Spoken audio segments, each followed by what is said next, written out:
మిత్రులారా, ఈరోజు వైఎస్ షర్మిల గారి నాయకత్వంలో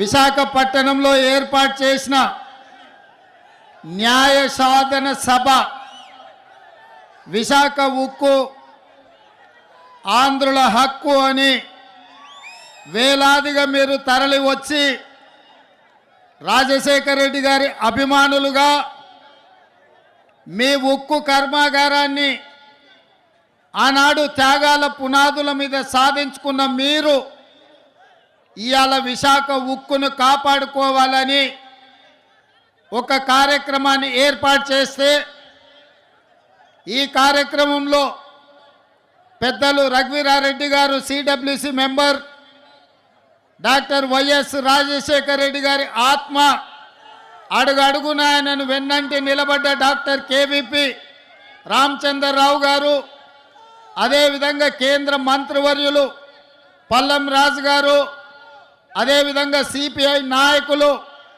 నారాయణ గారు, సిపిఎం నాయకులు, అదేవిధంగా కాంగ్రెస్ పార్టీ కార్యనిర్వాహక అధ్యక్షులు, జిల్లా పార్టీ అధ్యక్షులు మిత్రుడు రుద్రరాజు గారు, అదేవిధంగా మండల పార్టీ నాయకులు, గ్రామస్థాయి నాయకులు, రాజశేఖర రెడ్డి గారి అభిమానులందరికీ కూడా హృదయపూర్వకంగా నమస్కారం తెలియజేస్తున్న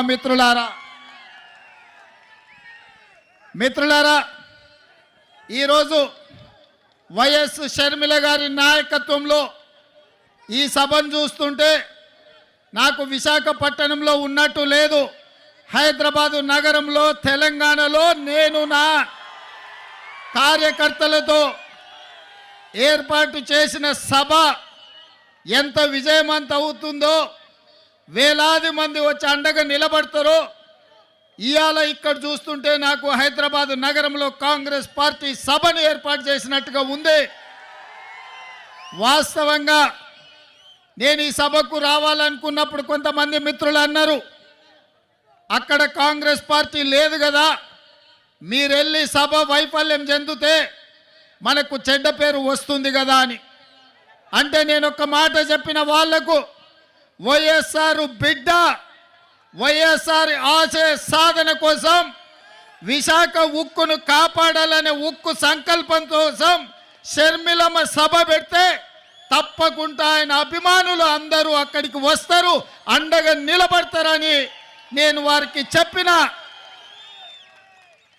ఆ నమ్మకం, విశ్వాసం డాక్టర్ వైఎస్ఆర్ మీద మీరు చూపించి షర్మిలమ్మను ఆశీర్వదించి విశాఖ ఉక్కును కాపాడుకోవడానికి వచ్చినందుకు మీకు అందరికీ మనస్ఫూర్తిగా ధన్యవాదాలు తెలియజేస్తున్న మిత్రులారా, భౌగోళిక రాష్ట్రాలుగా విడిపోయినాం.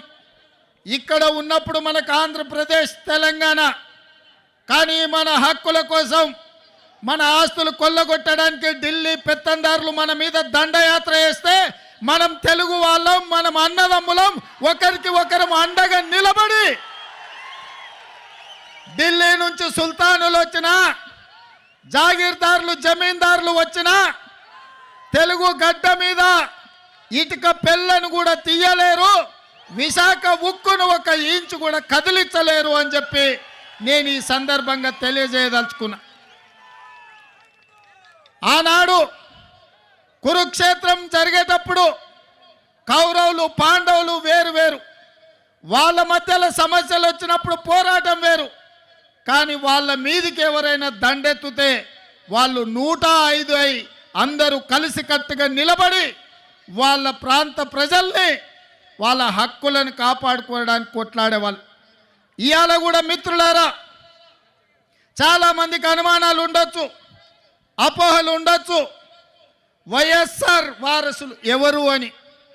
నేను ఇవాళ ఒక్క మాట చెప్పదలుచుకున్న మిత్రులారా, వైఎస్ఆర్ సంకల్పాన్ని నిలబెట్టేటోళ్ళే వైఎస్ఆర్ వారసులు అవుతారు తప్ప వైఎస్ఆర్ ఆశయాలకు వ్యతిరేకంగా, వైఎస్ఆర్ గారి యొక్క ఆఖరి కోరికకు వ్యతిరేకంగా మాట్లాడే వాళ్ళు ఏ రకంగా వైఎస్ఆర్ వారసులు అవుతారో మీరు ఒక్కసారి ఆలోచన చెయ్యండి.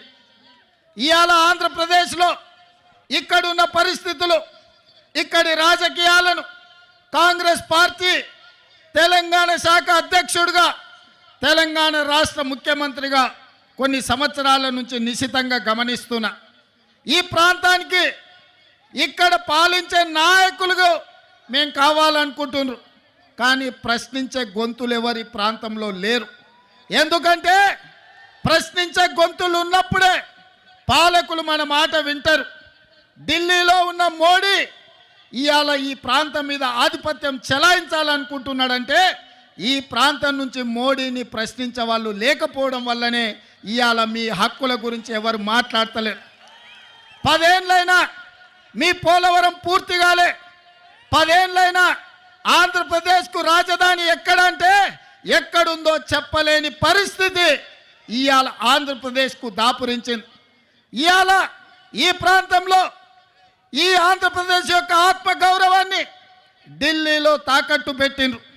ఆనాడు ఈ తెలుగు రాజకీయాల నుంచి, ఈ తెలుగు నేల నుంచి నీలం సంజీవారెడ్డి గారు కావచ్చు, పివి నరసింహారావు గారు కావచ్చు, ఆ తర్వాతి తరంలో మనకు ఎన్టీఆర్ కావచ్చు, డాక్టర్ వైఎస్ఆర్ కావచ్చు, ఆ తర్వాత జైపాల్ రెడ్డి గారు కావచ్చు, వెంకయ్య నాయుడు గారు కావచ్చు, ఈ ప్రాంతం నుంచి తెలుగు రాష్ట్రాల నుంచి తెలంగాణ ఆంధ్రప్రదేశ్ ప్రాంతాల నుంచి గల్లీ నుంచి ఢిల్లీ వరకు మన ఖ్యాతిని పెంచి ఈ ప్రాంత సమస్యల మీద కేంద్ర ప్రభుత్వాల నుంచి వాళ్ళు సాధించిన వాళ్ళు, దేశ రాజకీయాలను శాసించిన వాళ్ళు.